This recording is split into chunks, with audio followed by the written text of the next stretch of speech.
coming to you live from Numancia, Aklan in the Philippines.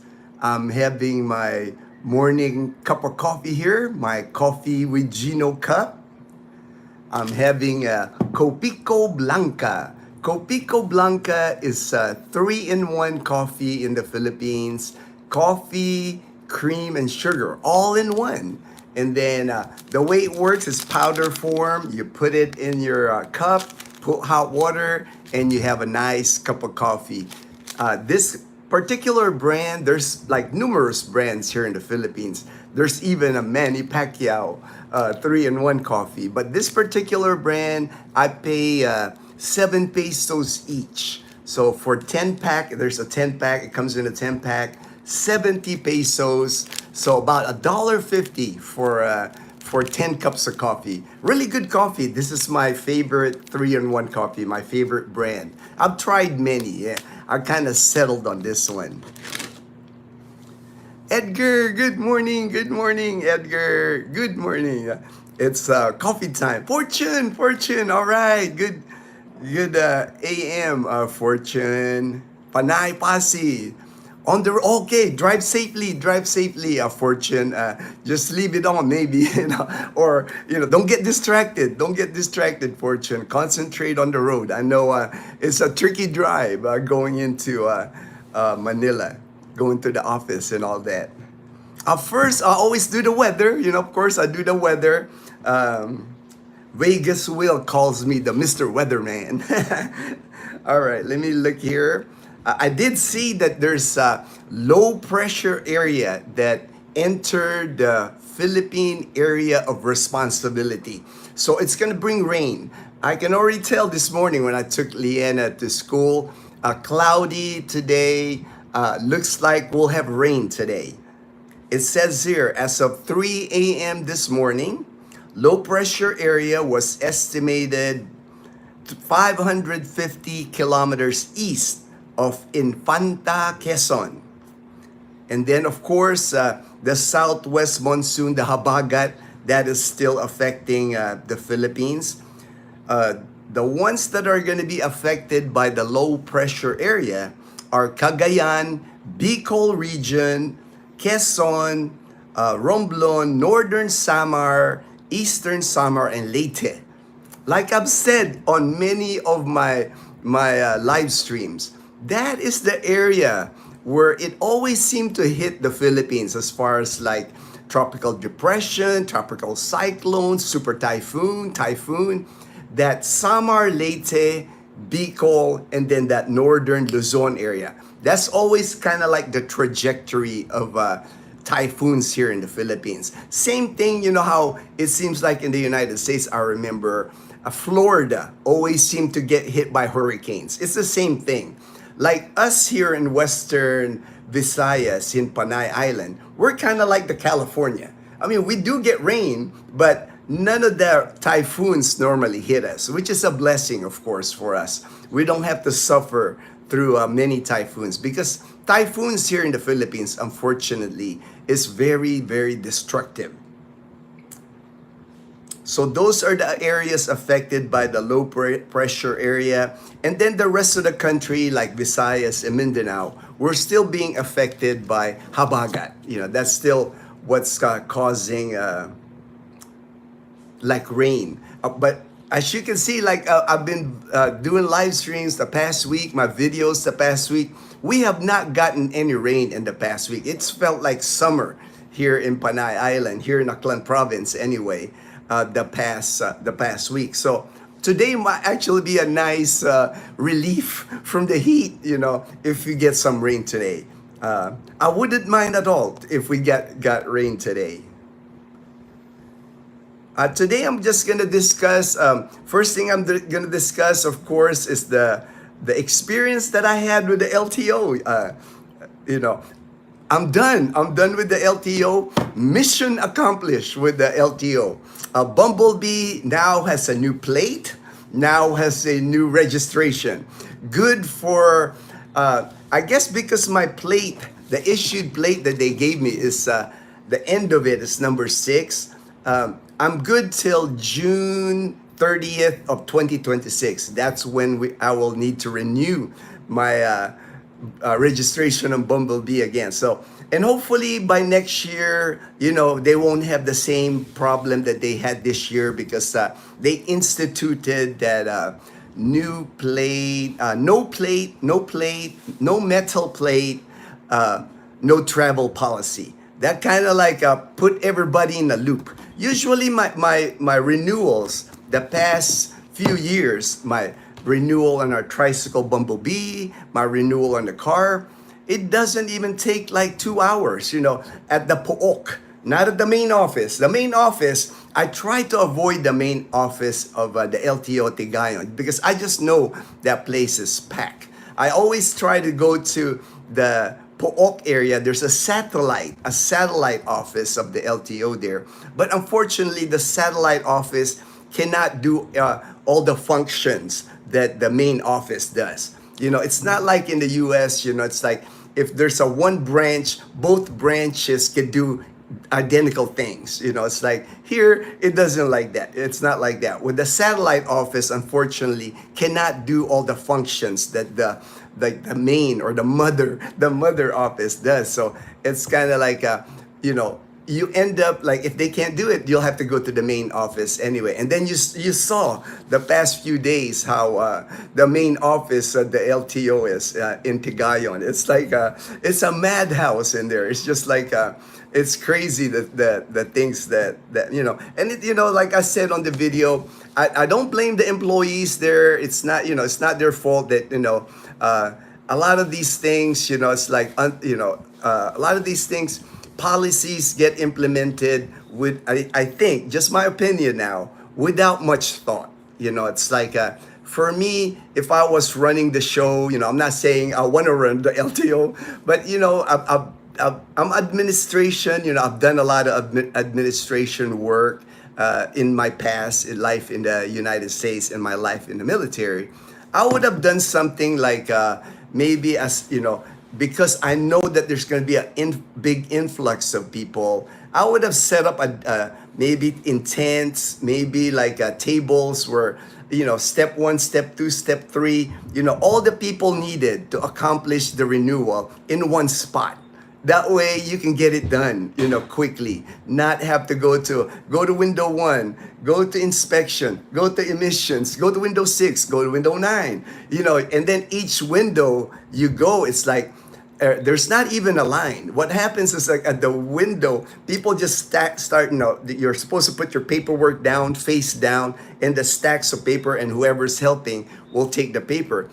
Me, fortunately, at least I have PWD card. Again, the PWD card is only for Filipino citizens. I've been asked before, PWD card, how do I get that?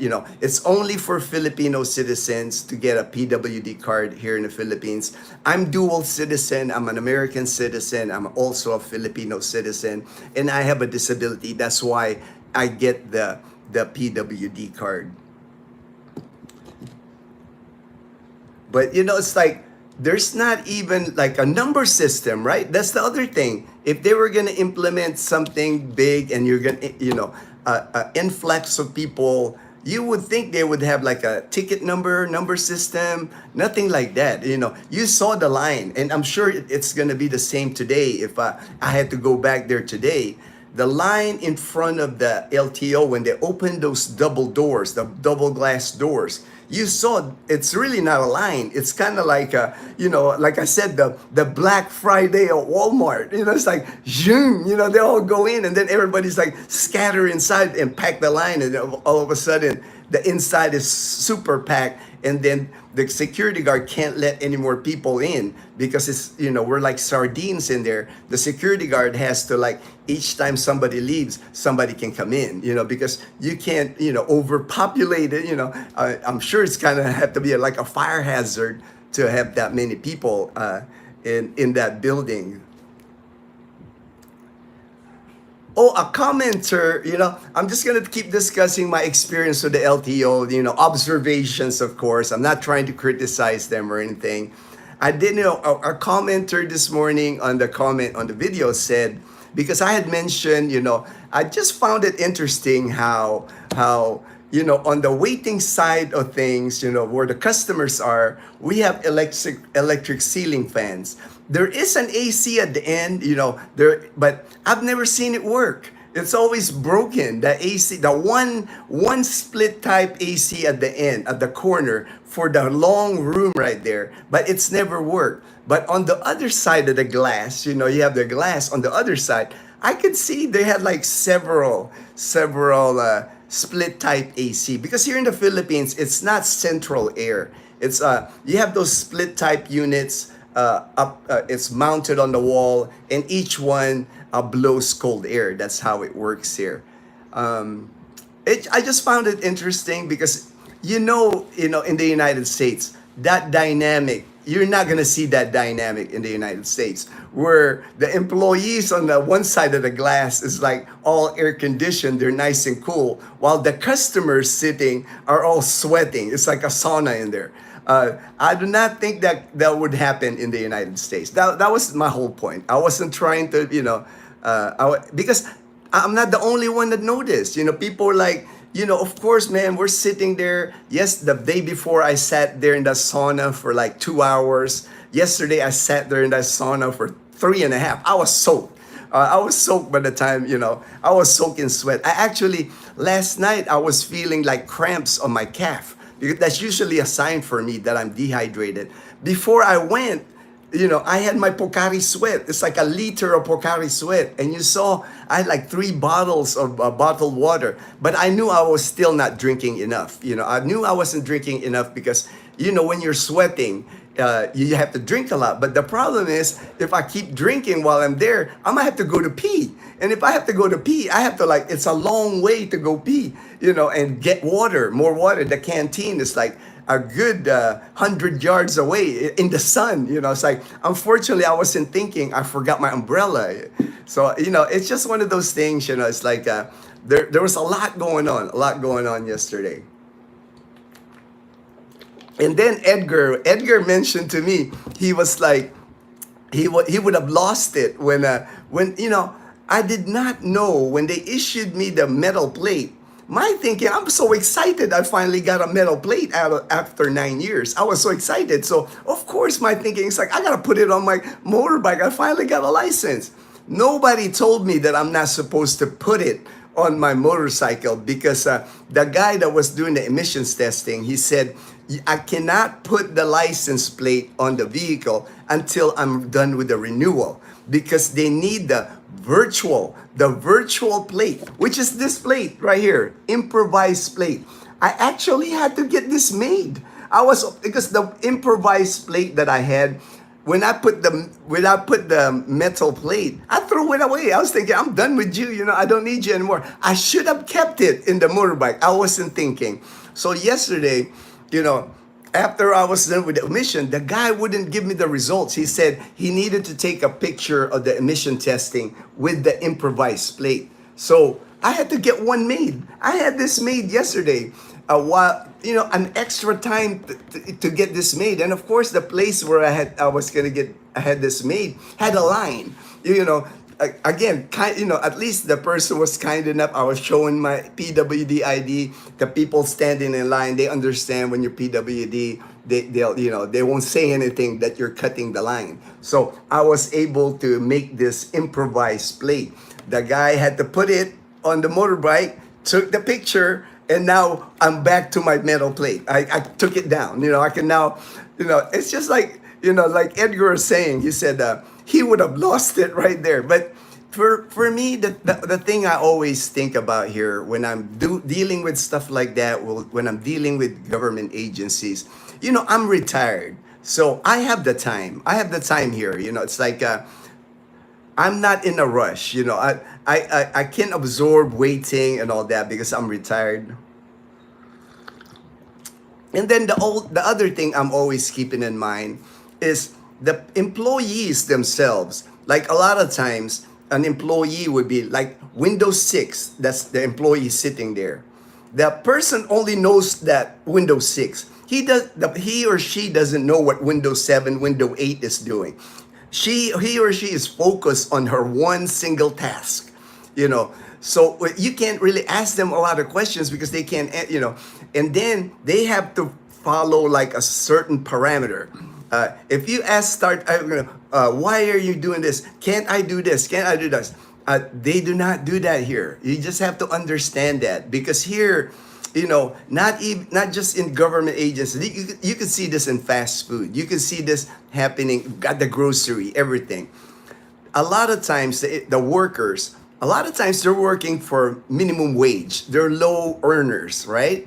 And they are told by their supervisor, this is how you do it. No ifs, ands, or buts. They do not pay them to like make a decision on their own. It doesn't work like that here. It's like they follow exactly what their supervisor said, even though sometimes it doesn't make sense, the procedure. They have to follow the supervisor because they don't want to lose their job.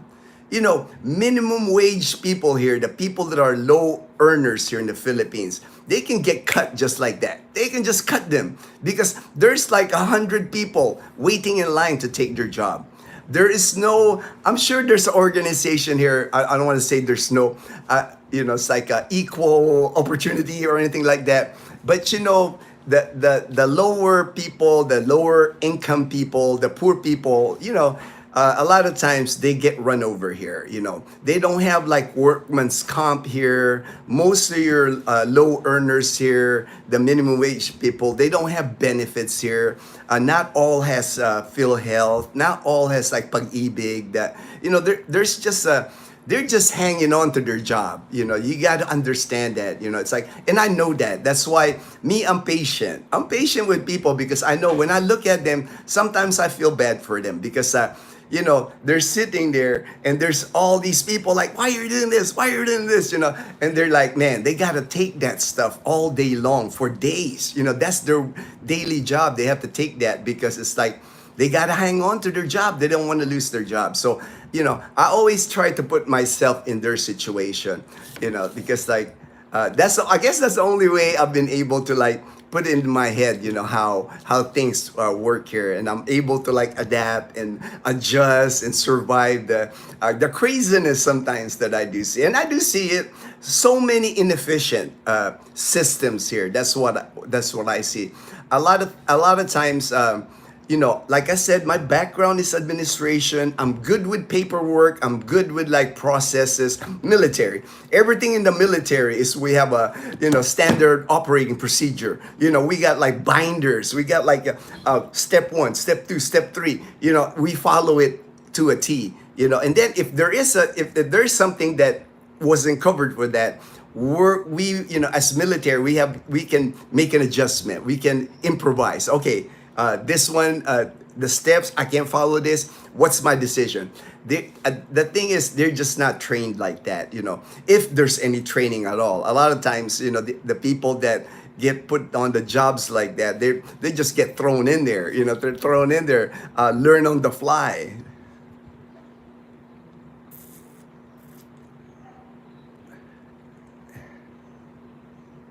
So I've covered pretty much everything regarding the LTO, and so now I can go through the comments here. I just wanted to talk that way, just to get it started, just to get the. So I have to go. I got quite a few comments here, so I got to go back to the beginning here. All right, Panay Pazi. All right, there it is. The art cheers. Time for a little razzle dazzle. Razzle dazzle. Dazzle loves that actually. She's heard that, razzle dazzle. Because Dazzle is actually Dazzle's name. It's not a nickname for Dazzle. That's on her birth certificate. Dazel is Dazzle's real name. Sir Fortune, Edgar, hello. Good day, Edgar.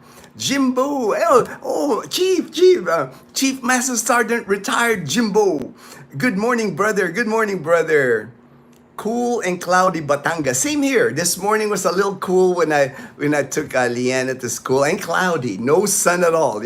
After all the sunshine, that all is well. Good to hear, Chief. That everything's all well in Lipa City, Batangas. It rained yesterday evening, but just a shower. Nothing torrential. Fortune. All right, Fortune is our good friend in Bacoor, Cavite. He travels to Manila. He usually works from home, but he travels to Manila when meetings, when needed. He works in, he's in banking. He's in banking. He's our expert banker here in the Philippines. Overcast. Yeah, same here. Same here. Overcast here. No sunshine today. No sunshine today. Yes, storms develop from the Pacific. That's why usually that trajectory always is Eastern Visayas, Samar and Leyte, then Bicol going up all the way to like Cagayan in Northern Luzon. Hello from Toronto, child of God. All right. May God bless you. God bless you. Random Edit said hi. All right, all right. I send my prayers. Thank you, thank you.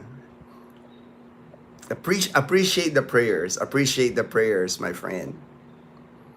Good morning, Oracle. Good morning. Then move from east to northwest. Yes, that's kind of like the trajectory. East, then slowly climbing up, and then leave the PAR, the Philippine Area of Responsibility. How's the feathers? Maybe weather. How's the weather? Maybe you meant how I know how autocorrect sometimes. The weather today looks like we're gonna get rain today, so it's actually a welcome rain.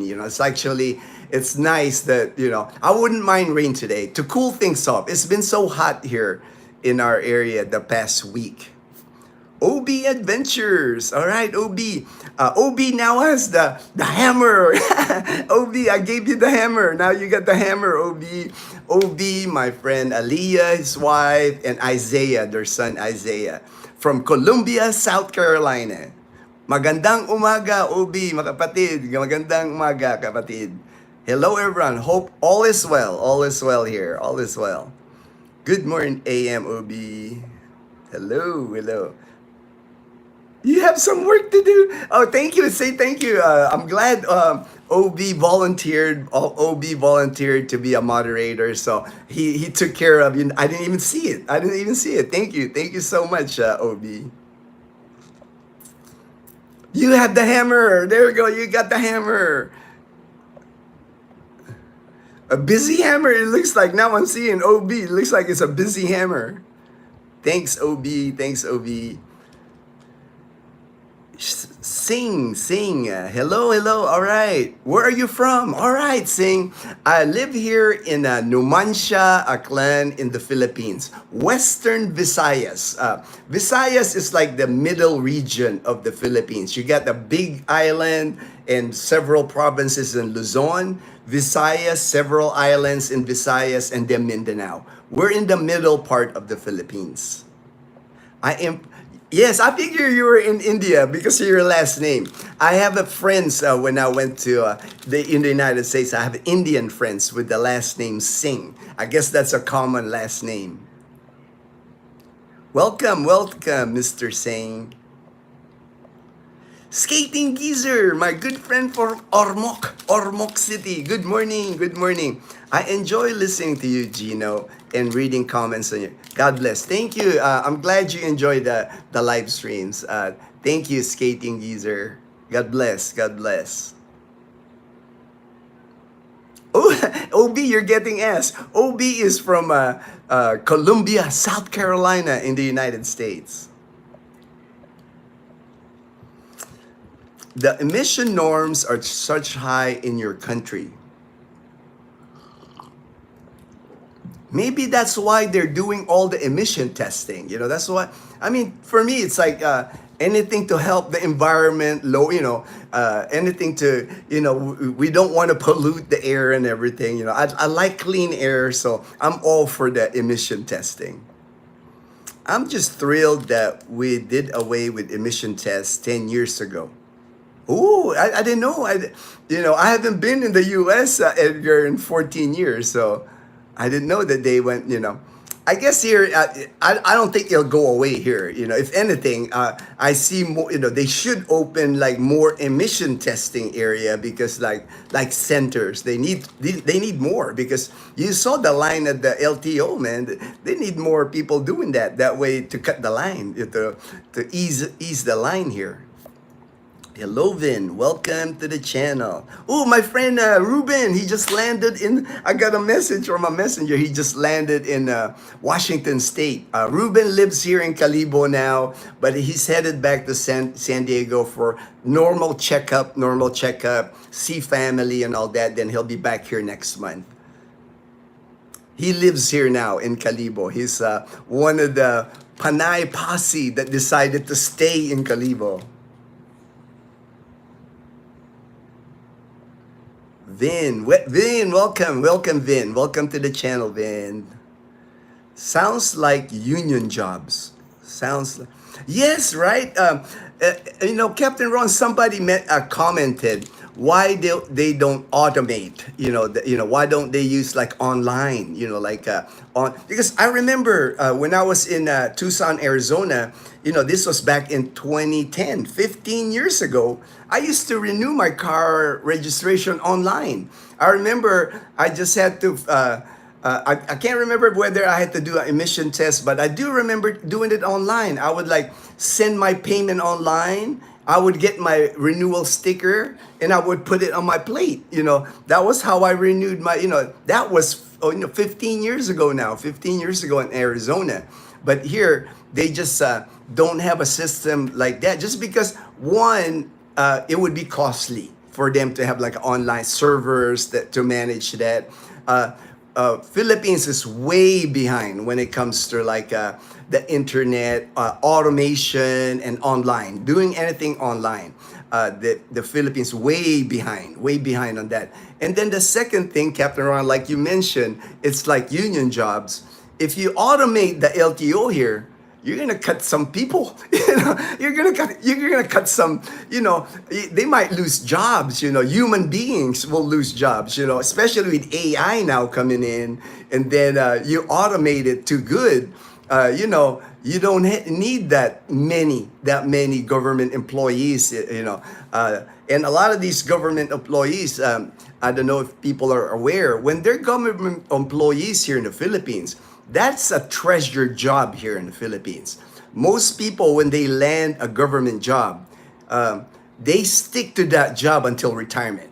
If they get hired after college, that government job, they will stay in that job for like 30, 40 years, because it's a good job. It's a secure job. It's a job with benefits. So you don't see a lot of like, if you get hired, people quitting the government here. It's just that you just don't see that. It's like even from teachers, from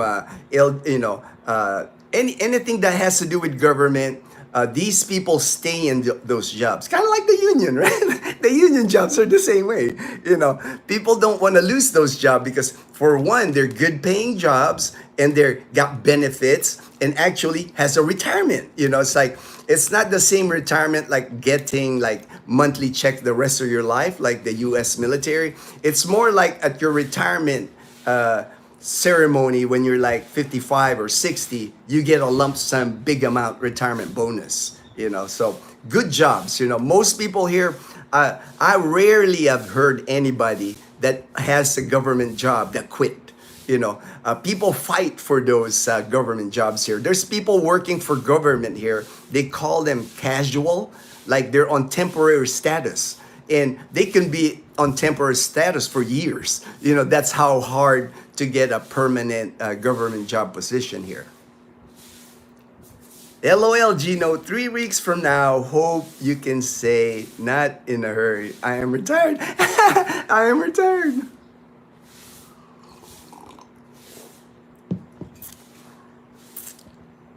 Hello, Daniel. You need to go fishing and relax. All right. Yes, yeah. Oh, mom and Dazzle here. I know they're gonna go fishing here again sometime this week. Good morning, my brother. Ooh, balikbayan guy, my friend John, Salve and Maggie in Florida. Hello, hello. Thanks for the registration info. Looks like hurry up and wait. Like, oh yeah, it's just like the military, man. It's like a hurry up and wait. Uh, and you want to hurry because you want to at least get in line, get your paperwork in. But once you get your paperwork in, that's most of the departments, most of the window or inspection area, window 6, window 9, all of them has a long waiting time. And for me, like I said, it helped that I'm a person with disability. I get bumped up the line, but as you can see, it still took me 8 hours just to renew a registration. Like I said on the video, there's no way if I was in PWD that I could complete that in one day. Minimum 2 days to complete that what I had to go through yesterday. Hello everyone from Balikbayan guy. OB Adventures. Befriending a 4A in the Air Force made my retirement so easy, especially when it came to getting my medical record. That was a key to VA done. Yes, I was a 4A. 4A is my specialty in the military. I was medical administration. 20 years I was worked in the medical administration. I was a 4A when I retired. Before that, our AFSC, our specialty code was 906. But about midway through my career, they just changed numbers, but it's the same career. I'm glad that a medical administrative specialist helped you, Olsen, took care of your medical records for your VA.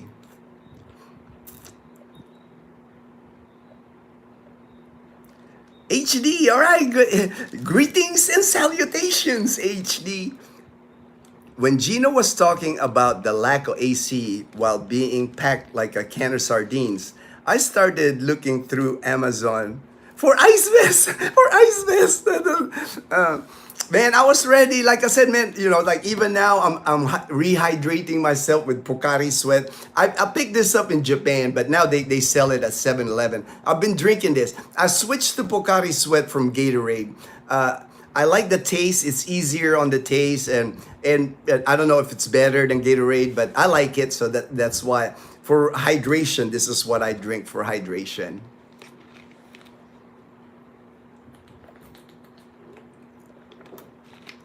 They come in this like 900 ml, almost a liter.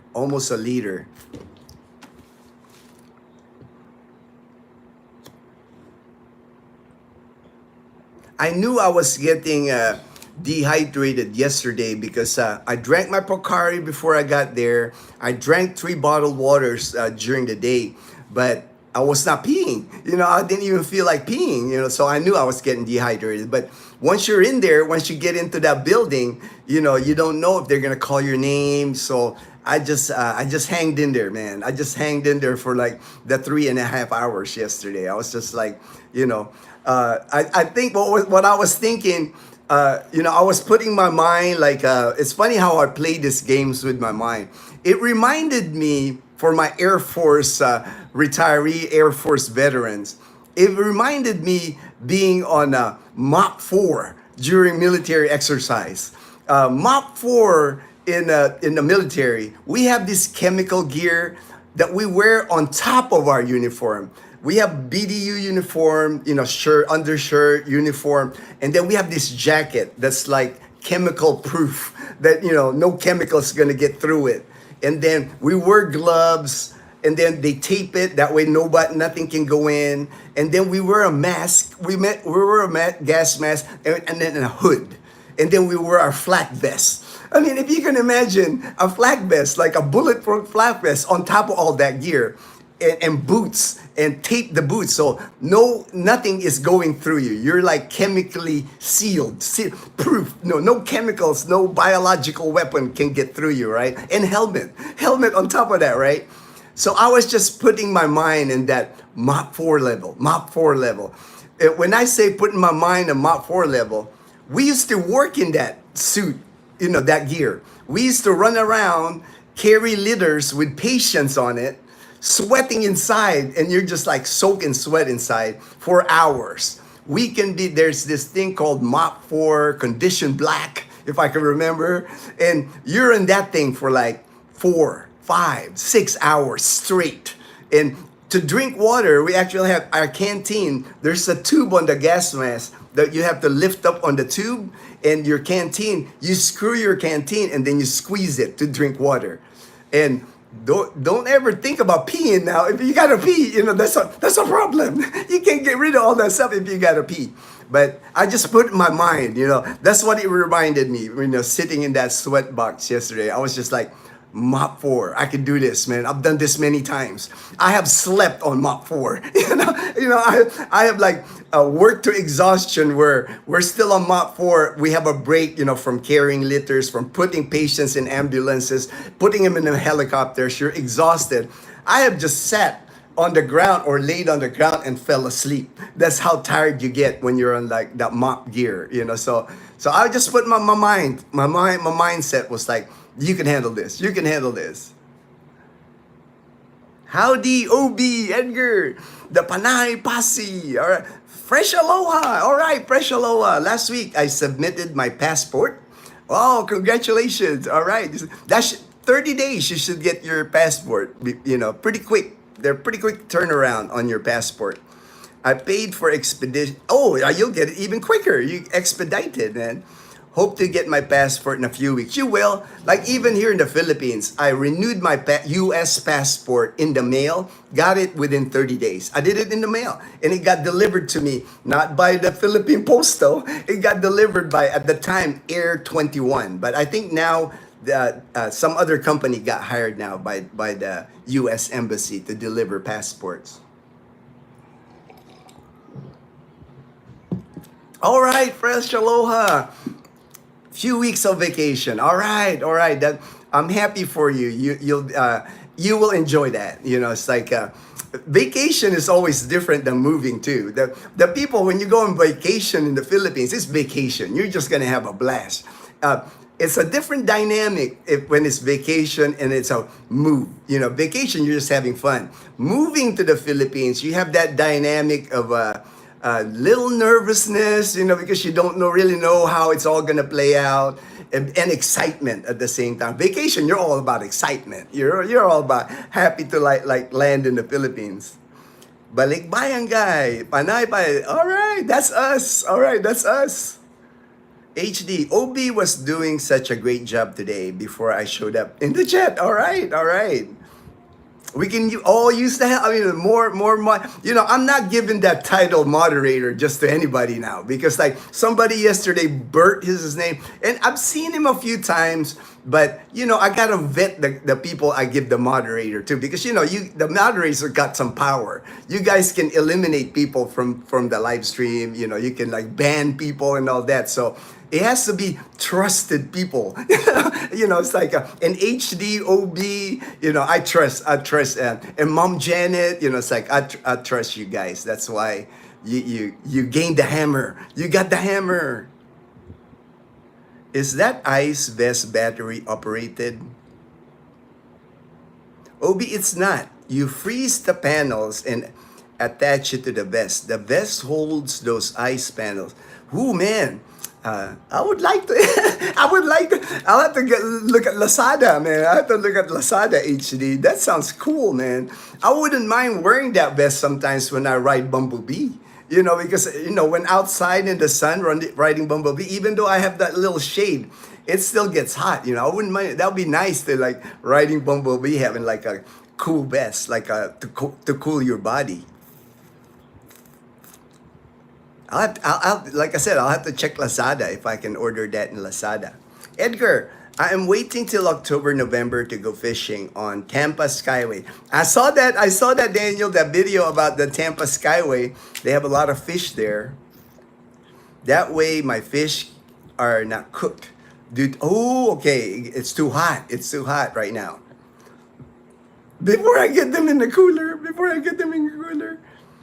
I'll share an Amazon link on the item. I was looking at, it was either that or the one tailored that can hold some ice. Ooh, ice in a plastic bags. Okay. Which is better, government jobs or the call center jobs? Oh, hands down, the government jobs. Like I said, Edgar, government jobs are highly sought after here in the Philippines. They don't come around often, like I said, because once that you get hired, usually when you get hired by the government here, they put you on casual status. Casual status, you're like temporary status for like I've known people casual status for years, before they get a permanent government position. So, well sought after positions, government jobs here. Call centers, man, they can cut you at the call center anytime. They got people waiting in line to work at the call. Same thing with the government. They got people. That's the thing that you got to realize.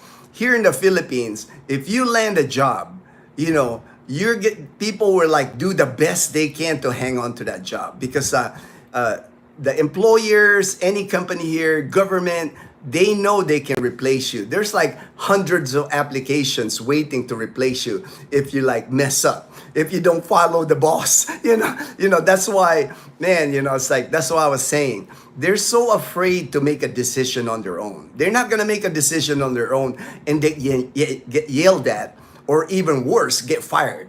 If their supervisor or management tells them, this is how it is, this is you got to follow this, you cannot go against that. It's not like in the US where, if it doesn't make sense, you can bring it up the chain. Hey, this thing doesn't make sense. Most people here, especially government workers, they're not going to rock the boat. It's like they're just happy they have a government job and they're going to do all they can to keep that job. Let me take a picture of that HD. I want to research that when we go off. I want to research that way I can research. I can get zipper closure. Wow, that's neat. HD. I remember being in Korea during our exercises and would replace my armor vest Kevlar with ice. No one knew. Hey man, I remember Olsen, we had to do everything to stay cool, right? We were all coming up with tricks on how to stay cool in a Mop 4. Mop 4, man. That Mop 4 was brutal because man, you're just soaking in sweat there. By the time you get out of that mop gear, you can wring your shirt and sweat be wringing out of your shirt, man. You're like a undershirt because man, it's like your undershirt, your uniform, and then the chem gear, the chem jacket, and then a Kevlar vest. 4 layers of that stuff you're wearing, running around carrying litters, putting people on the ambulances. You're working. I'm still looking around for other options, but that's the best one I saw. All right. Hello. Good morning, Holo. From Pampanga. Hello.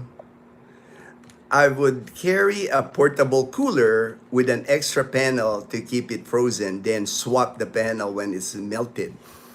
Yeah, that's cool. That's cool, HD.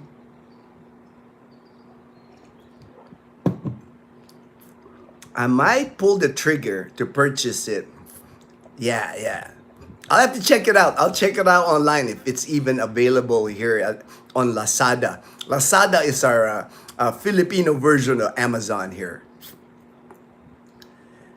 Ani, hello. I am half Japanese. All right. Half Armenian. All right. I lived in Japan for 4 years while I was in the military at the Misawa Air Base in Aomori Prefecture near Hachinohe. I hope all your hopes and dreams. Oh, thank you. That's so nice. That's so kind to say. And you become the best version. Thank you so much. That is so nice to say. May God bless. Thank you. Thank you so much. God bless. Kuya, they changed the mop level 4 black to blue. Ooh, blue. Thank you, Olson. I've never heard of blue. It was black during my day. It was like mop 4, condition black. That was the worst. You had to have all your gear when it was mop 4, condition black. Black meant clear in South Korea. All right. That changed, man. I didn't have blue before. I didn't have condition blue before. That's a switch. That's a switch. You know, you got to remember, Olson, I retired in 2004. That's like, what, 21 years ago when I retired, man. March of 2004 is when I retired. Over 21 years now, I'm retired United States Air Force. You know, I'm like, I guess you can call me old school, you know, old school Air Force, 1984 to 2004. It's a different Air Force now. I know it's a different Air Force now. Boxer, I am Bradley driver. I know what a Bradley driver is. A tank in the army. And so, squad leader, you're a squad leader. Still have flashbacks of driving a track heat box. I can imagine, man. I can imagine. That's all metal. If that's all metal, like in the sun, I bet it was like in the summer heat. I bet it was a sweat box in that tank. And then with your gear, right? If you got a flak vest, helmet, and all that, man. So I know. I can imagine. Daniel. I've been in similar situations. You know, being on a Mach 4 in the military. Yes. Only trusted people for mods. Some people with bad intention can ruin a channel. Yes, that's why, you know, yesterday when Edgar requested, I don't know him well enough, you know, and I had politely told him, I just don't know you well enough, you know, I can't just give you that authorization. Select few, HD, OB, Mom Janet, my good friend Joel in Arizona, you know, that trusted people on my part. I bet you have some great stories, Daniel. I can't wait to hear them. All right. Uy, it moved there. All right, I got to make sure here. It moved.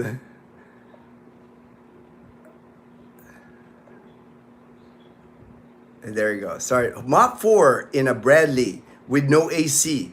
I've been there, done that. 19th detail chrome boxer. Yeah, see, that's the thing when I mention things like that on the channel. I know my military veterans. They can all relate to me. Anybody that's done military service, we have all done things that, you know, that makes us tough. That makes us like, the rest of our lives we can endure because we had to go through a lot of things in the military. Like, you know, even 4 years, like if you do 4 years in the military, everybody, we can all relate because the military in the United States is not easy. All right, in Central Texas. Ray, my good friend in Sacramento, California. Hey, good morning, my brother. Mach 4 is like hell at Clark. I can imagine, man. Luckily, Ray, when I was at Clark, I did not have to wear a lot of mop gear during my time at Clark because if you remember correctly, the late 80s till 91, we didn't have to do a lot of military exercises at Clark because we were in real world situation back then. We had the assassination of Colonel, I think Rowe was there, Colonel Rowe. We had the TDY airman from Korea that got shot in Angeles City. We were dealing with like real world. You know, you had coup attempts. You had coup attempts in the Philippines back in my time. We were locked down on base many times. We couldn't leave the Clark Air Base. So my time at Clark, not many exercises because we were in real world situations, man. The NPA, the National People's Army back then was pretty active, you know, so they didn't have to like exercise us. We were dealing with a lot of real world. And then we had the July 1990 earthquake in Baguio City our hospital. We had to respond to that. You know, thousands of people that got hurt during that earthquake. What else? I mean, just so many things. And of course, the normal typhoons. We did a lot of, being medical, we did a lot of humanitarian disaster relief, you know, here in the Philippines. I was proud of that. I always like volunteered. I always like proud to have done that, you know, because, you know, Philippines is my country and I was helping Filipinos. So, you know, that's one thing I've always been proud of my service in the military, that I got to do that. I got to do that opportunity to help out my people here in the Philippines. We have to Fireman Scary. I remember that. Fireman Scary. You know, it's like on mop gear, man. I've done that. Believe me, Ray, I've done that. All the carries. Like us, you know, in the hospital, it's always a litter. It's always like two-person litter or four-person litter. But, when you do it at one time after another, if you're like mass casualty, we got like 20 patients during the exercise. You got to run there and get all those patients. It's a lot of work. It's a lot of work. Injured personnel to the hospital tent. Yes, hospital tent. And I was also part of the decon. I was also part in the hospital. We also have what's called the decontamination team. So because we have to prepare for like chemical warfare and all that, decontamination team, we have a tent where we decon people. We have to like spray them. We have to like cut their gear, get them out, and before the doctors even can get to them. So we were practicing all that. It's like a lot of things I experienced during my 20 years in the military, in the medical career field. It's like I've always been proud of my service. That's why you see me wearing Air Force shirts all the time. It's like nobody can take that away from me. It's like I'm like, that's the best thing I did in my life, is serving the United States for 20 years. Don't get caught by the inspector. You're oh yeah, I know, right? You don't want to get identified by an inspector. I'm trying to remember what they call the inspector. I can't remember what they call it. There was a name. There was a name for the inspectors during the exercise. Yeah, you don't want to like mess up, because you'll get identified, and then you got to answer to the shirt. You got to answer the commander, who's this knucklehead that goofed during the exercise, or even yet an inspection, like an ORI, operational readiness inspection. You really don't want to mess up in that.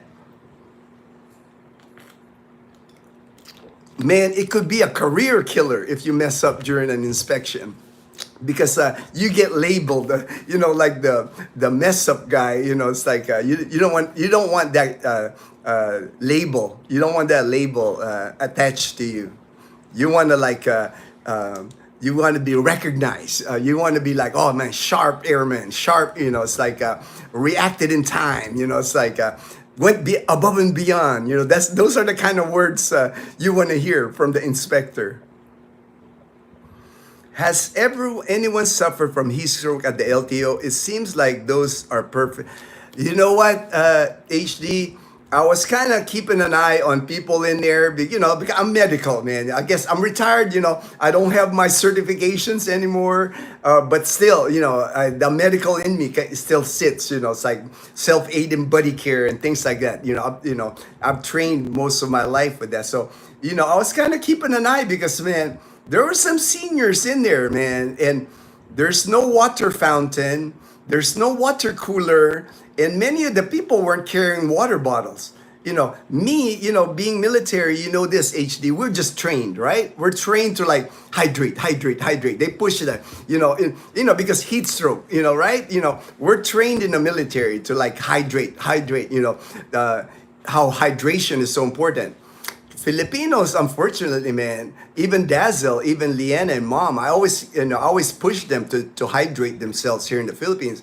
Filipinos, they think hydration is drinking Coca-Cola. It's like, oh, I drank a Coke. You're not hydrating with Coca-Cola. If anything, that's like dehydrating you even more. But, the Filipino thinking, it's like, well, I drank coffee, so I'm good, I'm hydrated. It's like, that's not helping you with your hydration. And I was sitting there, man, like you said, perfect conditions so somebody just pass out and, from heat exhaustion there. We only a cool breeze in the Bradley when the Jeep had a oh man, that's cold. Man, I remember that MREs, man. It's like MREs are rough, man. I remember, if we had exercises, Daniel, with the MRE, I'm always drinking Metamucil, because the MREs will clog you up, man. They clog you up. They can clog me up. I always have to make sure that's on my, if I'm started eating MREs, I got to eat MREs for a few days. I'm like drinking Metamucil. Lucita, all right, my good friend in Maine. Thank you, Lucita. Oh, thank you. Appreciate the love. Love to you and your family back, Lucita. To my military brothers, did any of you experience claustrophobia in your gas masks? I did not enjoy those 12 hours on wearing a. I never suffered from a claustrophobia. Actually, they used to give me a hard time, Olson, because I worked, because I was medical readiness when my last job was medical readiness for 4 years. So I always ended up at the command post. Command post is like all the squadrons on the base. Their commander has a seat at the command post, kind of like like battle staff or something. So they got a seat. They're up. Usually they're up on like a glass elevated seating, and then at the pit. They call it the pit at the command post. I'm at the pit. That was what. The pit is like I'm the medical rep. There's a security police rep there. There's a fire department rep there, and I pick up the phone every time my commander's like, "Hey, Gino, do this. Hey, this is what we'll do." When they throw something, a scenario on the base, the battle staff always decides, and we take action, being on the command post. And they used to give me a hard time at the command post because there was times during exercises you're like hectic, and then there's times where it's like nothing's going on. So you can kind of doze off, because as long as like the guy next to you, we kind of know each other, we become friends because it's usually the same group. When we're in there, it's like when something happens, we'll wake everybody up. Usually there's like a few that stay awake. We kind of take turns, that way we can take a nap, because 12-hour shifts. We work 12-hour shifts, 7 a.m., 7 p.m., or 7 p.m. to 7, long day in the chem gear, right? Like also you're wearing a chem gear for like 12 hours and then off and on with a mask, so that's why I can relate. But I never had the problem with the claustrophobia. Actually, also I could sleep in the camp, I've slept on Mach 4 before, where it's Mach 4 and I'm like, taking a quick nap, and then like I said, my buddy like, oh, hey, some action is going on, so you gotta wake up real quick, because you had to like take whatever rest you can do, because sometimes the exercises last, a week, 4 or 5 days, sometimes a week of exercises. So you're in that pit for like 7 days. And then sometimes we had to evacuate the pit. We had to evacuate the command post. We had to go to like an alternate command post. So we got to carry all our gear. We have they simulate like our command post getting bombed. So we got to move to the alternate command post. It's like, part of the exercises, part of the, for me, it's like a great experience for me. Great experience. We turn on the NBC, hot, warm air fan. Okay, all right. Chrome Boxer, NBC, and hot warm fan. Tell you some army stories with the big fish that got away. all right, Dan. I can't wait, brother. I can't wait when we sit down. It's like talk about fish stories and talk about military stories. We got plenty to discuss, plenty of stories to share, I'm sure. And you can tell I'm a storyteller, man. I love telling my stories, WIT was the wing inspection team. WIT. Wing inspection team. That's a new term for me. The WIT, W-I-T. It wasn't called that for us, and we had a different name, at your time. It was. I would have remembered if it was WIT, but it wasn't WIT for us. I just can't remember it. Hello from France. All right. That's so cool, France. Thank you for joining the live stream. Truth. Please. All right. Thank you, Daniel. Thank you. Edgar, that'd be fun. You all trying to top the other guy's military. I know, right? we. I mean, Edgar, 20 years in the military for me on active duty. So I got like, man, I got stories, from basic training, basic training. I still remember. I mean, I attended basic training in 1984, and you don't forget basic training, the drill instructor yelling at you and all the crazy things that they made us do in basic training. Welcome to the channel, Truth. All right, thank you, Olsen. Welcome. Good morning, Tanya. Just listening to your. Oh, thank you, Tanya. Glad you're liking all the stories that I'm sharing. Thank you, Ray. All right, Ray. I was there with all the USAF killings, coup attempt, and I lived. Yes, right, Ray. Well, we were dealing with like real world stuff. That's not like exercise when you have a coup attempt, a country being an attempt or military coup attempt, the killings. The National People's Army. I mean, it's like just a lot of stuff going on in the Philippines in the late 80s until 91, till Mount Pinatubo erupted. That's why my time in the Philippines flew, because we were always on high alert. There was always something happening during my assignment in the Philippines at Clark Air Base in Angeles City. I was there with all the USAT, HD. OB, I use EEBD for fires in the ship. Those are what. Ooh, nice. I think I know what you're talking about there. HDEEBD. It's like that yellow suit with the tank, oxygen tank. That way, that I've seen firefighters. I think that's what you're talking about there. OB, claustrophobia in a Bradley and a night vision driving, only one time, and I got over it because you sign up and. Yeah, I understand, right, Chrome? It's like whatever whatever that you can't handle in the military. It's not like you got a choice. It's not like you can say, I can't do this. That's like those aren't the words that you often hear from a military guy that you can't do it. It's like they'll make you do it.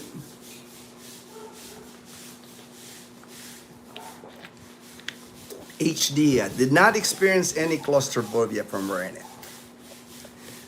Oh, Mom Janet. Good morning, Mom Janet. How's it? I'm doing good. I'm mission accomplished on my registration on Bumblebee. Now it's my motorcycle renewal registration all complete. I'm good for another year at least. I was happy, pulling out of that parking lot yesterday. I was happy. Sending hugs to Mom Janet. Yeah, I think at least one person gets heat stroke or something at that once a day. Yeah, that's so unfortunate, Tanya. I was watching people, man, because it's hot in there. There's a lot of seniors in there. So I was like, man, maybe because Filipinos, were acclimated to the heat. Maybe that. But still, I don't think it matters if you live here in the Philippines a long time. It's like, I noticed with like Dazzle and Leanna, they can tolerate a lot of heat. This maybe I guess because they're adjusted to it, but still, it's like heat stroke is not something you play with. You can die from heat stroke. Hello, all right, everybody's saying hello. All right, passing through to send warm regards. Thank you, Mom Janet. Thank you for your warm regards. Gotta cook. All right, cook your dinner, Mom Janet. God bless everyone. Take care, Mom Janet. Tanya, has anyone tried to tell them to make changes? Because that seems like a lawsuit waiting to happen. Yeah, but here, HD, you don't hear lawsuits. People, unfortunately, it's not like in the poor people here, I don't want to generalize, but it's not a litigious country anyway. You don't hear many lawsuits. It's not like in the US, man. You can slip and fall. You can spill hot coffee in your leg and you can sue McDonald's. Things like that. It just doesn't happen here. People, for one, most people that they can afford a lawyer. You know, it's not like in the US where you can hire a lawyer and the lawyer will tell me, okay, you'll pay me with like the settlement. You don't hear that dynamic here. You don't hear like a lawyer taking on a case and waiting on the settlement to get paid. You know, most lawyers here, they want to get paid up front. You know, they want their money. You know, they don't want to waste their time and at the end not get paid. You just don't see lawsuits here.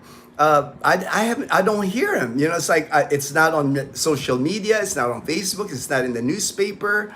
You know, you don't see like malpractice lawsuits or you see all the accidents happening here, HD, that to me, a lot of the accidents are caused by, you know, but like somebody not caring or, you know, but they just say, well, person's died, you know, so it's like they move on. You know, it's like a lot of times even like when things like personal injury or personal death, like if you ran over somebody or you get in a car accident, it's your fault, like you're drinking or something, the family member that you hit died.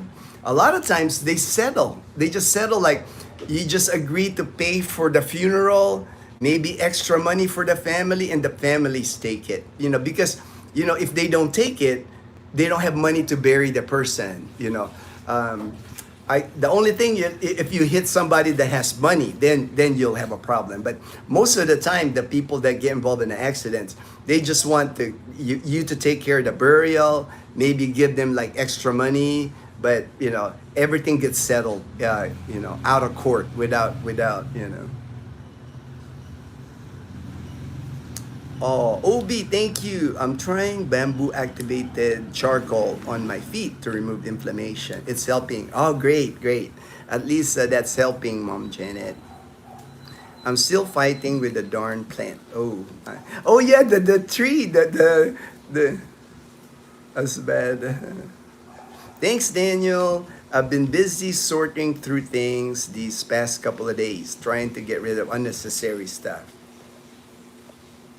Gino, you likely did not sleep in Mach 4. You passed out and then woke up. Probably, man, probably. I never had problem claustrophobic though on that thing, man. You know. We'll watch for. Thank you, Mom Janet. Take care, Mom Janet. The bees were taken care of, Janet. The landlord didn't like the bees in the walls, so they had to open up the flooring to remove the bees.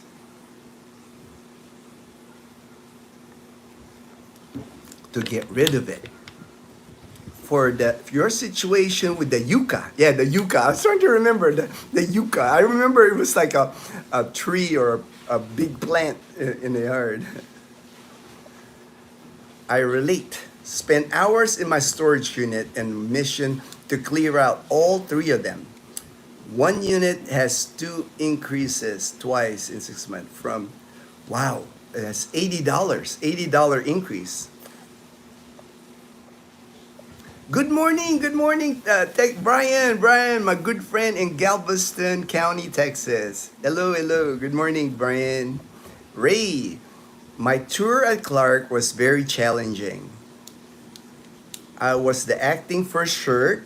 Oh, big job. That's a big job. First shirt. First sergeant is a big job. I know that. I never had to do acting first shirt or first shirt job, but I know that's it's a hard job. And chief of admin, all right.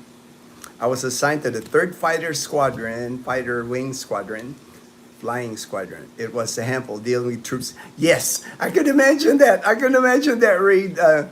Clark Air Base was notorious for airmen getting in trouble. Because they let loose. You work hard and you let loose when you go. We call it downtown, Fields Avenue during that time, the bars, the clubs, and military GIs always had a tendency of drinking too much and get in trouble. Howdy, TechSpat. All right, howdy from Chrome Boxer. The heart of our home, Philippines lawsuit takes forever, and there's no pro bono that represents low income. Yes, that's the thing, right? I've never seen that. I've never, heard of like pro bono here. you'll probably there's lawsuits here that happen, but mostly people with money because the attorneys here want retainer. They want their initial 50,000 pesos just for you entering the door. They don't want to waste their time. It's like they want to make money. Lawyers are here to make money. I don't hear many pro bono lawyers here. Daniel, I'm halfway done through the storage unit. I've been sending them to the Philippines in balikbayan boxes. All right, all right. I'm waiting on 2 balikbayan boxes right now. One for Dazzle. She's waiting for my sister, Ate Jude, send a balikbayan box from Houston. And then Ruben, my friend Ruben, he's headed back to the U.S. His balikbayan box hasn't made it here. So when it arrives, I'll have to accept the balikbayan box for him. Tanya, HD, maybe bad media coverage would push LTO to make changes, at least in terms of efficiency, so that people don't have to wait in the intense heat for so long. But I doubt it. You know what, Tanya? The only person I think that could fix the LTO here is Rafi Tulfo. People are Rafi Tulfo is like I think he's a senator now. I don't want to quote that, but Rafi Tulfo is like popular here. He fights for the poor. He fights for the poor. Like anything that where the poor kind of like get disadvantaged or like mistreated. Rafi Tulfo. He's a popular celebrity here, a radio celebrity at one time. YouTube, he's got like millions of subscriber. It would take somebody as strong as Rafi Tulfo because you don't want to like piss off the LTO, right? Like the LTO's got some power. They can make life miserable for you if you if any government agencies here in the Philippines. You don't want to be on their bad side. It's like they can make life even harder for you here. HD, my storage unit initially started at 125 years ago.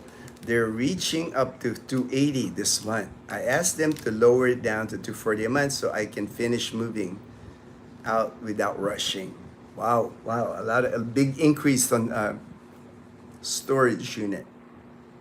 HD, all I bring is cash to spend, credit card for emergency, and clothes to wear. Yes. Yeah, that was me. Chrome, when I went to the Philippines in 2011. I eliminated all my stuff. I was gonna focus on living a minimalist lifestyle. I had one suitcase and one backpack coming to the Philippines. Was able to get rid of everything, in the U.S. And then ever since then, I've made a point not to accumulate things here. That's why when Dazzle and I we were looking for a home, we wanted a small home. We wanted something that that just the two of us for many years lived in this 2-bedroom, 1-bath. That we can maintain, easily, because it was just us. And at the time, 2-bedroom 1-bath was fine for us.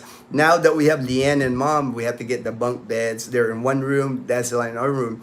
We could use an extra space, and that's why we're looking at adding a room maybe downstairs here because we have a lot area, we have a yard here, so maybe adding a bedroom downstairs here. It'll be in the future, maybe next summer when the weather is better, we'll do that. And it'll be nice to have a bedroom downstairs, so that could be Dazzle a nice bedroom. That way I don't have to, we only have one bathroom downstairs. So it's like when at night, upstairs, I have to come down to use the bathroom. So it'd be nice to have it a room, near the bathroom here downstairs.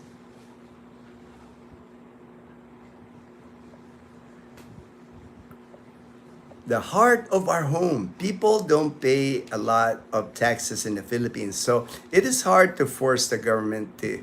Yes. That's one thing. It's like even property taxes here very low. Not like in the U.S. where you live you pay a good amount of property tax, but you get a lot of services. Here, it's like I'm sure the government get their, from different taxes that the government does. But there's, it's getting better. I mean, they're building infrastructure. It's like I said, it's like roads, bridges. things like that are being improved, but they kind of going like the commercial route with San Miguel Corporation, building a lot of infrastructure here in the Philippines. Balikbayangay. No AC for the customer is unfair and health risks. What if someone suffers heat-related medical? Seems like they cut costs and risk health for people that keep them in business. Not good, not good. Yeah, it's like, it is what it is. It's like, John, it's like, people like I said, I feel for the people here. Like, I even mentioned it, I think, in one of my comments. It's like, if you can imagine, a person working here in our province. A lot of people here work for minimum wage as it is. Minimum wage here is less than 500 pesos a day, $9 a day to work here. Some of them don't even reach that. There's like ways of businesses to get around that here. So you're only making like $9 a day, and you have to lose like a day or two at the LTO. You're not gonna get paid. And some people, that's kind of like what they put food on the table. And then on top of that, when they process, they got to pay motorcycle fee. The fee was like 600 pesos. You got to get insurance, like 800 pesos. You got to get the emission testing for almost 330 pesos. For somebody that makes 500 pesos a day, that's a big chunk. That's a big chunk. And then losing time at work. You just have to feel sometimes for Filipinos, what they had to go through here. I would, I wish they did something where like the lower income people, they would charge them less, but it's like, Kuya, are you considering building a house on Dazzle's land and selling or renting your camellia? Eventually, we will build like a tiny home, like maybe a one room, kind of like a rest house, like a vacation house at Dazzle's land, because it's right near the beach. It's like 5-minute walk to the beach, a ferry ride to Boracay. So that's the plan. In 3 years, less than 3 years now, that when I hit my Social Security, when I get my Social Security out, we'll have money to build there. But we'll always keep this house because this house is almost paid off. Yeah, we have less than 5 years left on the mortgage on this house. Our $200 a month mortgage on this house, so it'll be paid off soon. It Dazzle's on the title. It's Dazzle and I on the title, so she can own this. When at least she has this property, she has the land property in Katiklan. So I'm just making sure, I have life insurance. I'm making sure, everything, all our assets, Dazzle's, her name's on it. I just want to make sure that, when I'm gone, that she can, she's taken care of.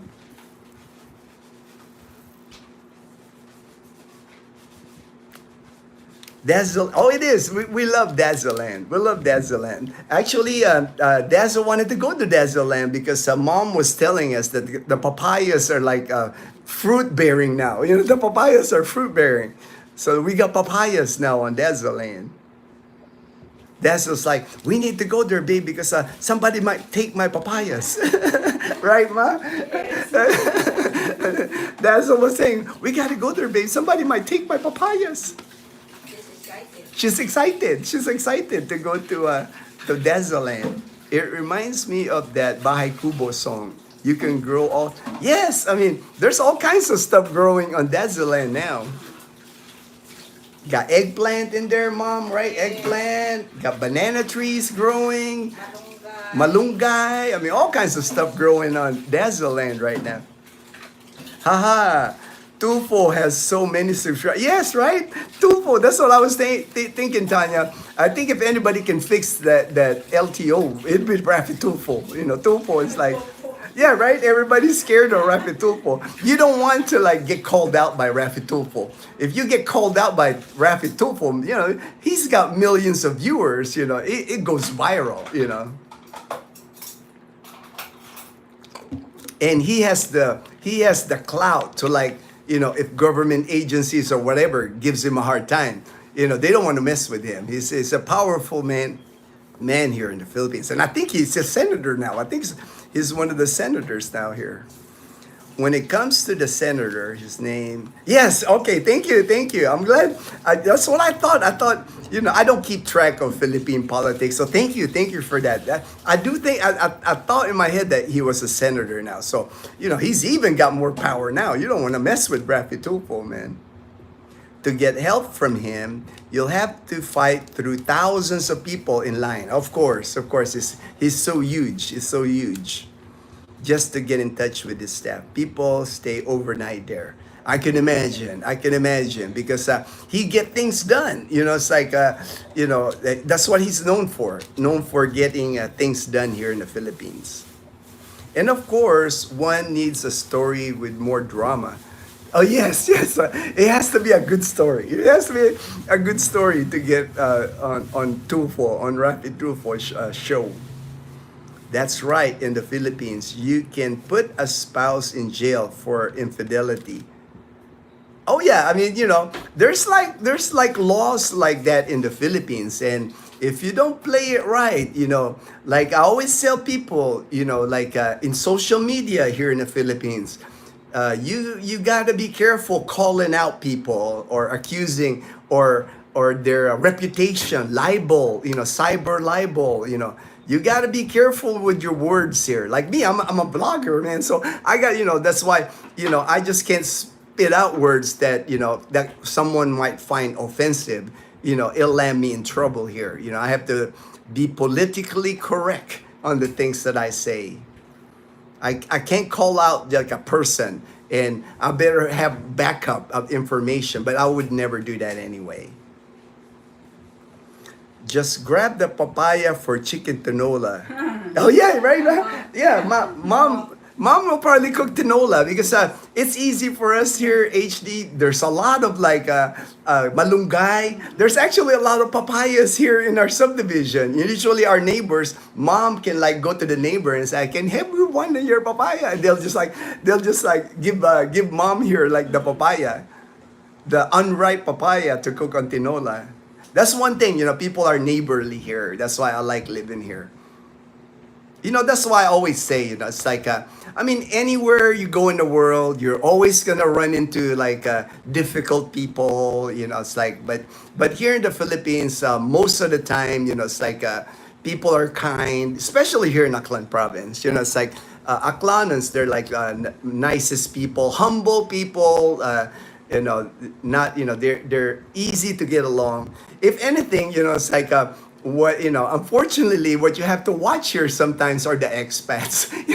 Expats are kind of known here to like cause drama and But I try to like avoid all the drama. I always kind of like because I'm retired now. It's like I can walk away from people. It's like I try not to. I try to get along with everybody.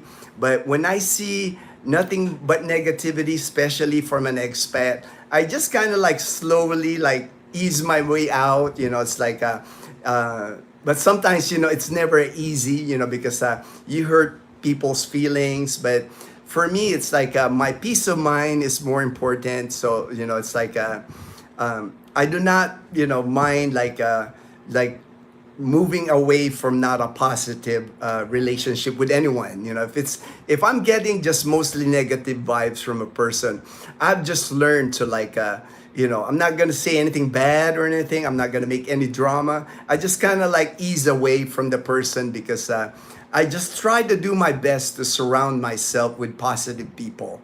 Because to me, when you surround yourself with positive people, it's uplifting. It's like I feel better. I feel better when there's people that like always negative, to me it's a downer, man. That's why I just like I'm sure it's like even with our channel, there's been people I know that sometimes get just like, oh, I'm subscribing, I'm leaving your channel, you're terrible. I get that, but to me it's like when people bring negativity, it's like I'm okay losing people in my life if they bring negativity. Family and friends, I've had family and friends that I just like I said, I don't like unfriend them. I don't unfriend them on Facebook. Usually what I do on Facebook, if I just see the person's like spewing a lot of negativity, I'll just unfollow. I think that's a polite way, right? Like unfollow, that way you don't see that those messages that they spew out. That way, when I open my Facebook, it's all about positivity that I like to see. I don't like to see any negativity, So I don't unfriend, because that'll be like, somebody get offended, when you unfriend them. I just unfollow because they still think you're their friend on Facebook, so it's not as harmful as unfriending somebody. It's usually they unfriend me. So then that's cool with me. It's like, I'm not offended if somebody unfriended me because I did something to offend them or did something that they didn't like. No, not a problem for me, because, I deal with thousands of people now. We got like thousands of subscribers, thousands on my Facebook, so it's like, I want to keep the positive people. I want to keep the positive people, move forward with the positive vibes. They will threaten these people to interrogate them in the Senate office. Yes, I've seen that. I've seen that at the Senate, man. I've actually seen that on my Facebook when they have those Senate hearings. They put those people on the spot. I'm sure they subpoena them, so they got no choice but to show up at the Senate. And you got to be careful saying stuff at the Senate. You can't just like, next thing you know, it might land you in jail here in the Philippines.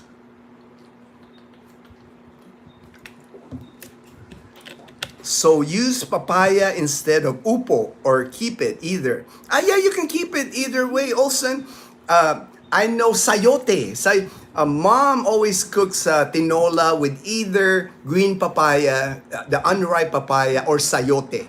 Sayote, chayote, or in English, I think chayote. We actually haven't used the upo. We haven't actually used the upo in tinola. We use upo for like miswa, or what's that, Mama? The pork baboy ba? The pork baboy, like pork. Mama cooks the upo with baboy, with pork. Stop on the way to Dazzleland and pick up a few piglets. Become a farmer. Growing up, Dazzle raised pigs. Mom, and she had pigs. Dazzle was actually in charge of cleaning the pig pen as a kid. Dazzle remembers hosing the pig pen, sweeping. That was one of Dazzle's jobs. Dazzle used to raise pigs. She used to raise goats, and they had chickens. So yeah, they have, because the property where we bought, like Dazzleland, right next door is Mom's house and Mom's land. So it's like that same area. So. But they don't have piglets now. They just have roosters, right? Nene has a lot of roosters. Nene has like, she's got almost a dozen roosters. Roosters and chickens running around. Like they're just a free range roosters with little chicks following the mom chicken. They're just like all over the property. Even on our property, they're just like roaming around there. I don't mind because they're fertilizing, right? they're fertilizing the land. I'm not much of a farmer. I didn't grow up in a farm. I did spend my vacations when I was a little kid here in the Philippines, in Bulacan, where my relatives were farmers, rice farmers. So, but I'm a city boy. It's like I'm not a farmer. But I like it. I like listening. Like when I'm hanging out with James and Karen's Adventures. I think most people on our channel know them. They live in Balete, Aklan. They have a YouTube channel, James and Karen's Adventures. When I hang out with him, I love talk. When he's explaining to me corn, he's explaining to me geese, he's explaining to me like string beans. I love listening to it. I find it fascinating. So, but. I don't think, I don't have the knowledge, on how to do it, but I like it. That's why when she's planting things on Dazzleland, I like it, because like, it's nice to have like having fresh papaya that we can just go there and harvest the papaya. Mom, her little garden here with the chili pepper, the ginger, and talbos kamote. Yeah, gabi. She got gabi on the pots here. So it's nice to have it, right? It's nice to have like access to that. Has the vlogging rules changed to where You have to blur faces. That has, um, I've heard that Olsen, but I haven't seen anybody blurring people's faces. And if you notice, I try to avoid as much as I can. I try to avoid vlogging people's faces. You know, I try to vlog far enough so you can't see their face, or when they're like I'm behind them, so they're like not facing me. But I haven't seen any videos like here in Philippines, like people like blocking their faces. But I'll do more anyway, where I'll just sit and talk. And that, you know, I'll do more videos where I'll discuss different topics. I'm researching different topics now, so I'll just go out in the backyard here, just focus the camera on myself with the mic, and I'll just talk. I'll do more videos like that. And then when we travel, do like scenic videos. You know, I try to, you know, if you look through all our videos, I don't like interviewing people that I don't know. You know, so to me that's kind of awkward anyway. I don't want to put people on the spot, you know, and embarrass them. Maybe they'll develop a software, you know, for us vloggers, you know. But to me, I think it was just another overreaction because of Vitaly, the Russian guy.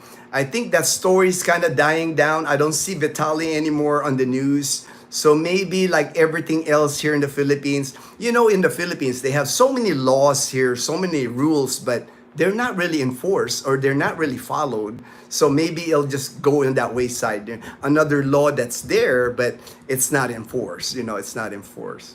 Selective enforcement. Unfortunately, that might happen. You know, if you really, you know, piss off somebody in the government, you know, they might all of a sudden get you. But I think if you just be kind, be honest, you know, not make fun of people, I think we should be all right. But we'll see. I mean, you know, it's like it's a wait and see. It's a wait and see with the vlogging rules. Misery loves company. The energy spreads around whether it's good or bad.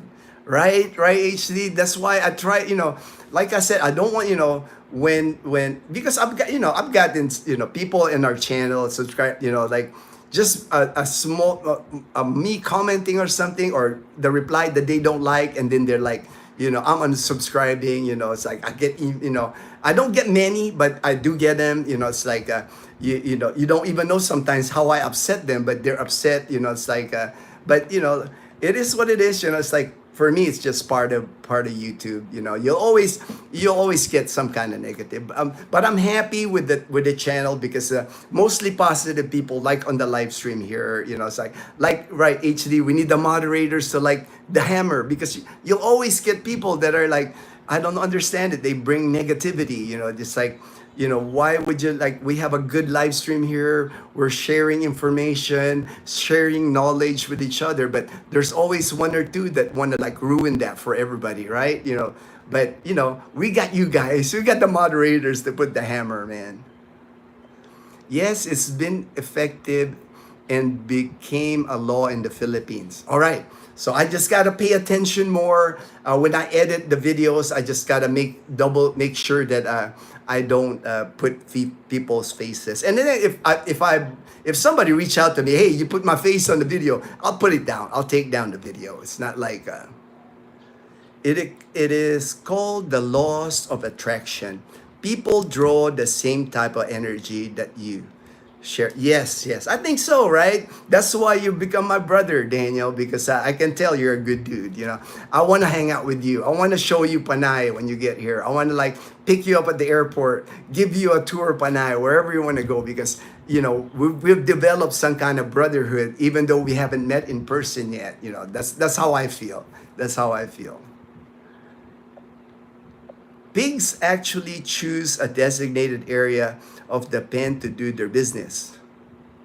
This pig pen. Oh, that must be like you know, kind of like dog. You know, our dog when Chloe and Toto goes out here to do their business, there's usually in one area. You know, especially peeing. I guess because their pee smell is in there. You know, so same thing with pigs. Same thing with pigs.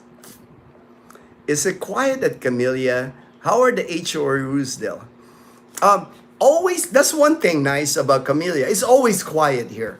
We have issues now. You know, we have issues like the swimming pool being down. You know, it's been down for almost a year now. We have no swimming pool.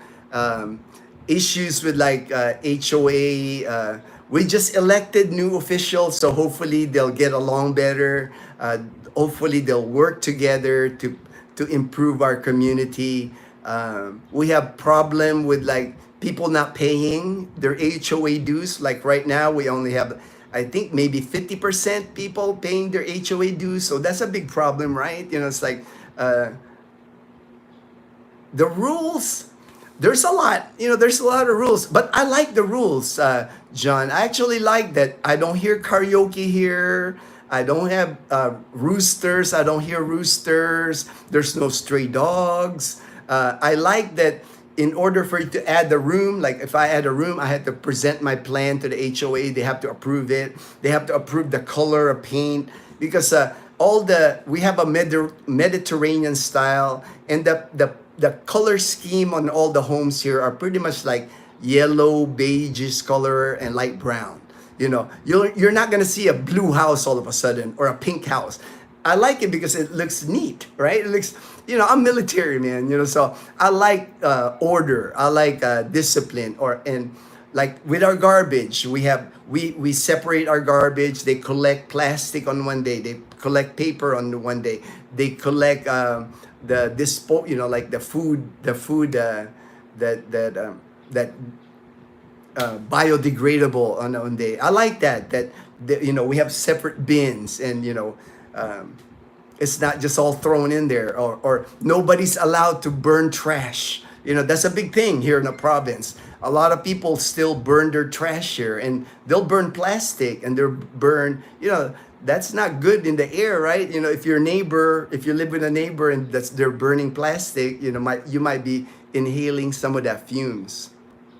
But one thing, very quiet. And it's like, I can go at any time. I can go outside, walk the community, and it's very quiet here. Are those native chickens in Dazzle? Yes, there's native chickens because like mom's house and Nene is like Dazzle's older sister. They're like near each other, and they have chickens that just roaming around. So on Dazzle, and the chickens will just cross over there once in a while. You know, chickens, wild chickens, they just like roam everywhere they want. I mean, they go inside the house sometimes, in and out of the house sometimes. Unfortunately, negativity has more influence versus positive. Hence, why there's so much negative videos out there. It gets, yes, right, OB, you know, negative does, you know, I've seen it, you know, you get more views, more subscribers when you spew negativity, but I'm never gonna go that route, you know. I mean, I'll share, like, I don't consider it negative. I'll share, you know, like I always say, I'll share the good, the bad, the ugly here, you know, but I'm not gonna make a video just all about negativity. I will tell you that, hey, LTO, man, it's kind of hard to get processing there, but I'm not going to slam the LTO. You know, it's like, I know just like any other business, any other agency, they, you know, it's a work in progress. They have issues that they got to deal with, but I'm not going to slam them. You know, I know the people working there, they're trying to do their best. You know, it's like,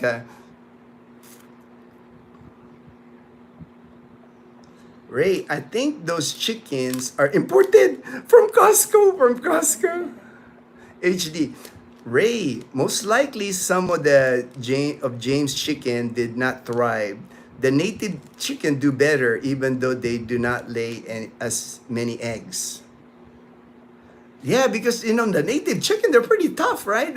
I mean, I see them, you know, the boss rooster, when I go to 7-Eleven, the boss rooster hangs out by that Camellia Cleanstein. He's got his boss rooster posse. You know, he's got his boss rooster posse there. He looks like a strong rooster, you know. That's why I call him the boss rooster. Have you watched Kuya Kurt? Yes, I've watched Kuya Kurt. I've subscribed to his channel. He speaks Tagalog. You know, he's American, but he speaks Tagalog. I watch his videos like when he was in Boracay. He is an American, and he's a Marine vet. I just started him not long. I try to watch other vloggers, but I have to make my own videos. You know, it's like I spend enough time making videos, editing videos. So, but once in a while, when I'm just relaxing, I'll watch. And he's one of them. He's one that I subscribe, Kuya Kurt. He loves to eat. Kuya Kurt loves to eat, and I love to eat. I'm a foodie, so I enjoy watching him, and I like his vibe. I watch vloggers that are positive. I don't watch negativity either. Why would I? It's like, I don't understand that. It's like, why would you watch negative videos? Because like that will like, that negativity will like go inside you if you're watching negative videos. I think anyway, just, I try to like watch positive, uplifting videos. So after I watch it, oh, it makes you smile. It's like, you'll dream better when you sleep. Karinderya, yes, and fluent. Yeah, he speaks great Tagalog. Kuya Kurt speaks great Tagalog. I actually was gonna mention one vlogger, kind of like, I was happy, because us vloggers, I like it when other vloggers reach out, and I was surprised. I don't know if you guys watch. Her name's let me just pull up. I don't want to mess it up. I don't want to mess it up here. I had her name is Ate G. Ate G. ATE space GI. GI is kind of like my nickname. A lot of people call me G. So I kind of like, the first time I saw it. She's still in the United States. I love her videos because she's a nurse. Her husband's also a nurse. They've been living in America for 23 years. They got kids, full American kids. They're both, but on her videos, Ate G always talks about wanting to move back to the Philippines, wanting to retire here. Even though if you can imagine, they're both nurses. They make good money in the U.S. They've had a nice living. You can tell they're really well off in the United States, but they also crave to come back to the Philippines. So I've been watching her. She doesn't have many videos, but man, her videos are, wide, a lot of views on her videos, a lot of positivity. That's why I enjoy watching her videos. And then she on one of my videos, the one that I made a video, retired at 45, 14 years later, she replied, she's like, made a comment, and she goes that, I'll read you her comment. She goes, Ate G, she is, hold on. All right, let me see here. And then she had made a comment. Hold on. I gotta find it. I thought that was the comment that. I'll have to look for it now. I thought that was the comment that. Sorry about that. It's another comment that I pull up. I got so many things here, but basically on the comment, she was like telling me how it's encouraging for her that I made it work here, moving here, retiring here in the Philippines, now 14 years, because she knows that it's not an easy thing, even for me, even for a Filipino American, it's not easy to make that move, because you're giving up a good life in the U.S., friends, families that you have in the U.S., to search for that adventure or life here in the Philippines. There's no guarantee that you can make it work. And then she was just basically telling me that it's good to see that even though there's a lot of things involved in moving to the Philippines, that she could tell that I was happy, that I have a good life here. And it's encouraging. It's encouraging because her and her husband, they're talking about doing the same thing within 2 years. Because on her videos, you'll see her name again is Ate G-I. You can see on her videos how she really longs to come home to the Philippines. Because for a lot of Filipinos, like for me, even though I spent over 30 years living in America, Philippines was always my home. When people ask me in the U.S., when I was at the different bases where I went in the U.S., where are you from? My immediate answer is, I'm from the Philippines. I never say, oh, I'm from California, I'm from Texas. I never said that. My answer was, I'm from the Philippines. And I think she related to that video. That's why she reached out. And, for me, it was like, oh, wow. She watched my video. He explained in his blog about the new rules of blogging there.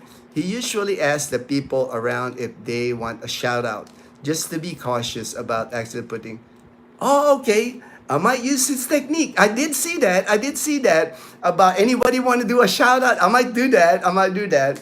Just to get, but like I said, I don't do many videos like with people. You know, it's like because I respect people's privacy. You know, it's like if I can do a video without filming, you know, sometimes it's unavoidable when you're like in a crowd or you're in a beach, but I can still, you know, I'll still try to do everything I can to avoid filming people.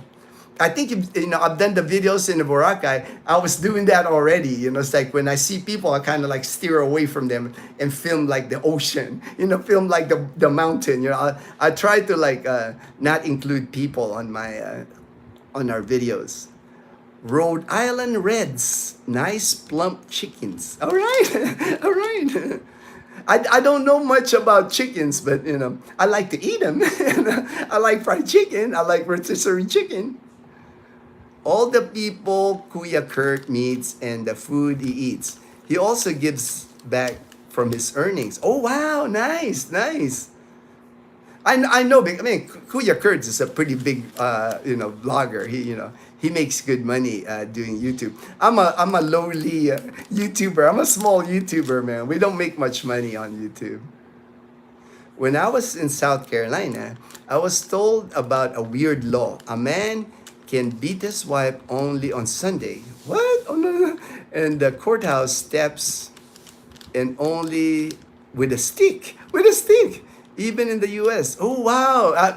That would not surprise me, right? It would not surprise me that there's like weird laws. And for sure, here in the Philippines, they got like all kinds of laws that you can't believe that they're, you know, that doesn't make any sense. That doesn't make any sense. Tapping out for now. All right, Olson. Thank you so much. Thank you so much for being a moderator, Olson. Appreciate it. And we're almost done anyway. You know, it's like we're nearing the 2 hour mark here. I always try to end the live streams in 2 hours. Plus, today I'm actually meeting a subscriber today. He flew. He's been a week in Iloilo City, and then yesterday he went to Calibo. I was tired, and he was tired too because he took a bus from Iloilo City. He's at the GQ Plaza Hotel. So I told him I was gonna, after the live stream this morning, I'm gonna come go get him, take him on a tour of Calibo, show him around, maybe eat lunch with him, just talk to him. He's been we've been communicating on WhatsApp, but this will be the first time I'm meeting him. He's from Atlanta. This is his recon, is what I call it. He's reconning. He reconned Iloilo City. Now he's gonna recon Calibo, and I think he wanted to go check out Rojas City too after he checks out Calibo. So I'm gonna help him out. You know, that's what I do. If you come to Calibo, I got my car. I'll tour you around. I'll show you around Calibo, show you what's available here, good areas, nice areas, and what to expect if you decide to come to Calibo. All right, all right. God bless, Olsen. Thank you so much, Obi. Balikbayan, guys. We have HOA rules here too, where we live.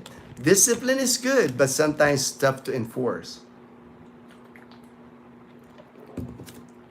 Same thing here, John. You know, to me, it's like, you know, they can't even enforce like the collection of dues. You know, to me, that's like the most important thing. It's like paying, you know, people paying their monthly dues. You know, it's like, you know, we're only getting like half of the people paying their the monthly dues here, HOA dues.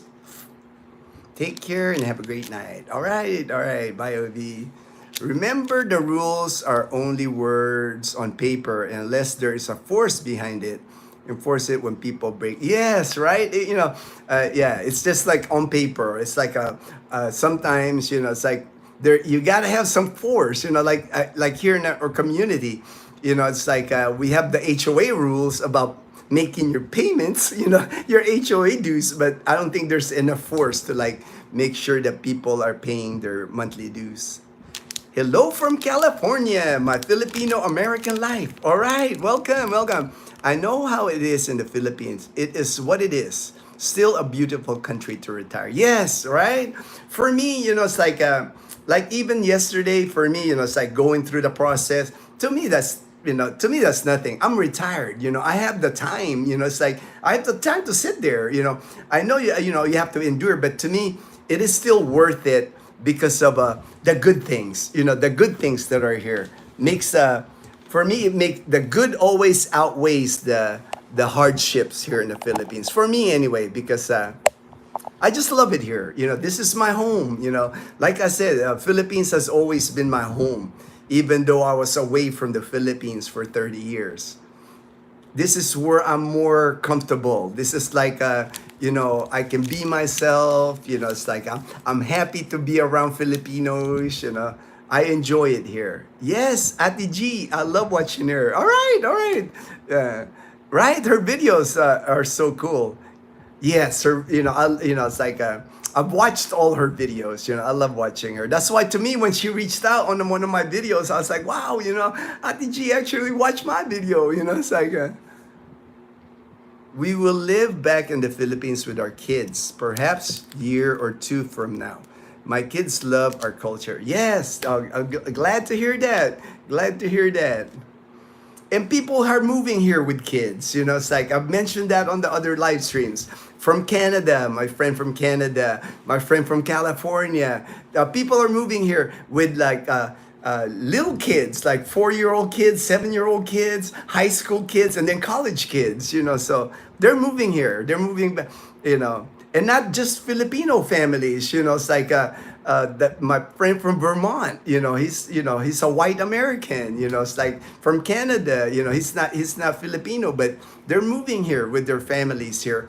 The common theme I see is they just find the Filipino culture more family oriented. That's what I hear from them. They do not like, they're leaving their country because they don't feel that family, where their relatives or however family they have, they just don't have that bond. Here in the Philippines, man, family's big here. As you can see with me, man, it's like mom, my mother-in-law lives with me, my sister-in-law lives with me. I help out with Dazzle's family, so to me, family's all about here in the Philippines. Ate G is the name. Yes, Ate G. I subscribe. That's her. That's exactly her blog. It's Ate G. Best of luck, my Filipino American life. All right. Thank you. Thank you.